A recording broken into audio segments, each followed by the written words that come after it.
Praise the Lord, praise the Lord. பரலோக ராஜ்யம் சமீபமாக இருக்கிறது. பரலோக ராஜ்யம் சமீபமாக இருக்கிறது. எப்படி இருக்கிறீங்களா? நல்லா இருக்கிறீங்களா? என்னென்னா, ஒரு சிறு பிள்ளைகளை குறித்து நம்ம பார்ப்போம். சின்ன பிள்ளைகள்கிட்ட என்னென்னா, பேசிக்காக நம்ம பார்த்தோன்னா நல்ல குவாலிட்டிஸ் இருக்கும். சின்ன பிள்ளைகள்கிட்ட சரியான சுட்டித்தனம் இருக்கும், ஆனால் நல்ல குவாலிட்டிஸான பழக்கங்கள் இருக்கும். என்னென்னா, அவர்கள் தாய் தகப்பனையே நம்பி இருப்பார்கள். சிறு பிள்ளைங்க என்ன பண்ணாலும் அவங்களுக்கு தெரிஞ்ச ஒரே ஆதரவு தாய் தகப்பன் மாத்திரமே. எது செய்தாலும் தகப்பனையே நம்பி இருப்பாங்க, தாயவே நம்பி இருப்பார்கள். அதே போல் இன்னொரு பண்பு இருக்குது சின்ன பிள்ளைகள்கிட்ட. என்னென்னா, அவர்களுடைய இருதயத்தில் எந்த கசப்பும் இருக்காது. எந்த கசப்பும் இருக்காது. ஜாதி மதம் ஸ்கூலில் போய்ட்டு பார்த்தீங்கன்னா சாதாரண எல்லா சின்ன பிள்ளைகளும் ஒன்றாக தான் இருப்பாங்க. என்னென்னா, ஒன்றா தான் விளையாடுவாங்க, ஒன்றா தான் சாப்பிடுவாங்க. இன்னொருடைய சாப்பாடை இன்னொரு பிள்ளை சாப்பிடும், ஷேர் பண்ணி சாப்பிடுவாங்க. அந்த மாதிரியான குவாலிட்டி சின்ன பிள்ளைகள்கிட்ட அதிகமாக இருக்கும். அவருடைய இருதயத்தில் எதுவுமே இருக்காது, எந்த எண்ணங்களும் இருக்காது. அப்போ நாம் என்னத்தை குறித்து பார்க்க போகிறோம்னா, ஆண்டவருடைய ஒரு வார்த்தையை குறித்து நாங்கள் பார்ப்போம். மத்தேயு 18ஆம் அதிகாரம் 3வது வசனம் என்ன சொல்லுகிறது என்றால், நீங்கள் மனம் திரும்பி பிள்ளைகளைப் போல் ஆகாவிட்டால் பரலோகத்தில் பிரவேசிக்க மாட்டீர்கள் என்று மெய்யாகவே உங்களுக்கு சொல்லுகிறேன் என்று ஆண்டவர் சொல்லுகிறார். என்னென்றால், சிறு பிள்ளைகளைப் போல் ஆகாவிட்டால் பரலோக ராஜ்யத்தில் பிரவேசிக்க மாட்டீர்கள்னு ஆண்டவர் சொல்லுகிறார். 4வது வசனம் ஆண்டவர் என்ன சொல்லுகிறார் என்றால், இந்த சிறு பிள்ளையைப் போல தன்னை தாழ்த்துகிறவன் எவனோ அவனே பரலோக ராஜ்யத்தில் பெரியவனாயிருப்பான் என்று ஆண்டவர் சொல்கிறார். சிறு பிள்ளைகளைப் போல தாழ்த்தாவிட்டால் நாங்கள் பரலோக ராஜ்யத்தில் பிரவேசிக்க முடியாது.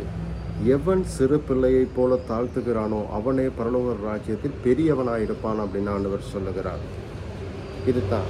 இதே போல மனுஷர்களிடத்திலும் இருக்க வேண்டிய, மனுஷர்களிடத்திலும் சாதி மதம் எந்த பழக்கங்களும் எந்த எண்ணங்களும் இருதயத்திலே இருக்கக்கூடாது. சிறு பிள்ளைகளைப் போல. அதே போல சிறு பிள்ளைகள் எப்பொழுதுமே தாயும் தகப்பனையும் நம்பியிருப்பார்கள். நாங்கள் மனுஷர்களாகிய எங்களுடைய கடமை என்னவென்றால், மனுஷர்கள் எப்பொழுதுமே தேவனையே நம்பி இருக்க வேண்டும்.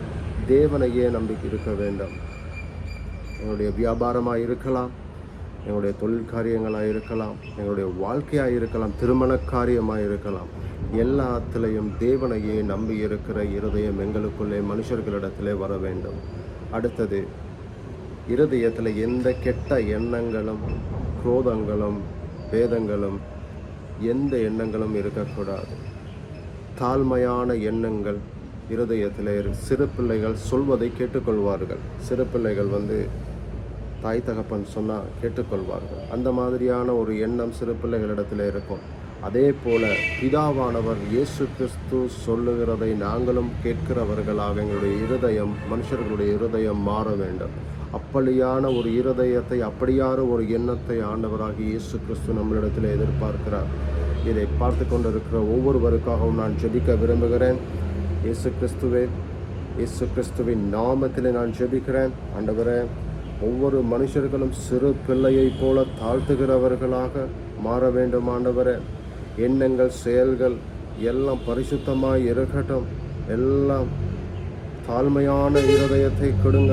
மனுஷர் பார்த்து கொண்டிருக்கிற ஒவ்வொரு மனுஷர்களுக்கும் தாழ்மையான இருதயம் உண்டாகட்டும். ஆண்டவரே, அதே போல் ஆண்டவரே, நாங்கள் எந்த காரியமானாலும் தேவனையே நம்பி இருக்கிற இருதயம் எங்களுக்குள்ளே வர வேண்டும், மனுஷர்களிடத்தில் வர வேண்டும். ஆண்டவரே, தேவனையே நம்பி இருக்கணும், தேவனையே நம்பி இருக்கணும். ஆண்டவரே, இயேசுவின் கிருபை ஒவ்வொரு மனுஷர்களிடத்திலும் இருக்க வேண்டும். அதே போல ஆண்டவரே, நாங்கள் சிறு பிள்ளைகளைப் போல எங்களுடைய எண்ணங்கள் மாற வேண்டும். ஆண்டவரே, குரோதங்கள் எல்லாத்தையும் விட்டு, இருதயத்தில் இருக்கிற பொல்லாத தீய சிந்தனைகளை எல்லாம் விட்டு மனம் திரும்பணும். ஆண்டவரே, இயேசு கிறிஸ்துவின் நாமத்திலே நான் ஜெபிக்கிறேன் பிதாவே. ஆமென், ஆமென். God bless you, God bless you, God bless you.